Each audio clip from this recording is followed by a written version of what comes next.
honor to be here, and I'm so happy to see the veterans organizations here. I do have my own story, but what has really motivated me to get involved in advocacy was seeing the effect on a very close friend who is a veteran. And it was really amazing, the transformation that I saw with kratom. So, as you said, my name is Heidi Sykora. I'm a nurse practitioner and healthcare executive who retired early due to disability. Despite struggling with many health issues in my life, I pushed through work and school, finally earning my doctorate in nursing in 2011. Unfortunately, by 2015, my health issues led to severe pain, an inability to stand longer than a few minutes, fatigue, frequent choking, and gait instability. Finally, after extensive research and many specialist visits, I was diagnosed with several rare congenital disorders. These include Chiari malformation.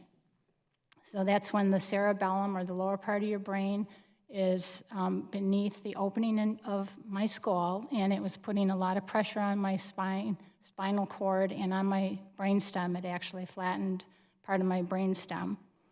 I also have a tethered spinal cord, and that causes severe pain in my trunk and my legs. Lipedema causes swelling in my legs and my arms. Ehlers-Danlos hypermobility is a connective tissue disorder that makes my joints very unstable and leads to chronic pain as well. And I also have hereditary alpha-tryptophanemia. That makes me very drug sensitive and has also led to severe osteoporosis and multiple spinal compression fractures. So for years, I was unable to find a tolerable and effective way to control my pain and fatigue. Even after brain surgery, I could not tolerate the oxycodone. I only took it for a few days.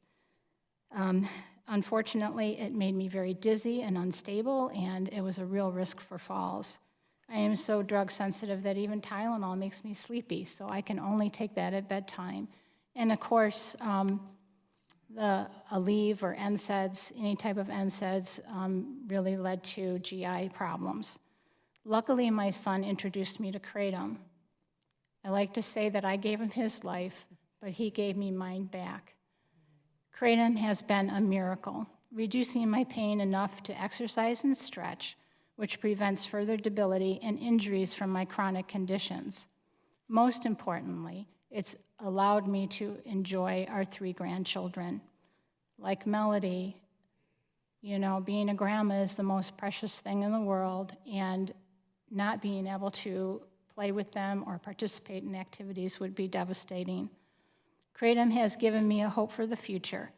I am no longer a spectator in life, but a participant. It does not impair my thinking like narcotics, and I've never had side effects like other pharmaceuticals.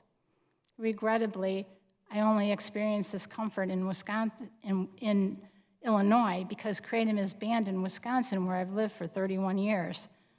Due to the prohibition of kratom in Wisconsin, I divide my time between Wisconsin and Illinois weekly. In Illinois, kratom is legal and provides me with the essential relief from the constant pain I endure. The necessity to travel imposes a significant physical, emotional, and financial burden, as I must maintain residences in both states. My husband's long-standing career in real estate and public service prevent us from moving to Illinois. Yet the legal constraints on kratom mean we are too often separated, and I really miss him. This is also a hardship for my 91-year-old mother who lives with me and endures the weekly travel between states. I fear that we won't be able to continue this forever. The burden is not just mine, but it's shared with my loved ones as well. God made the natural kratom plant perfect.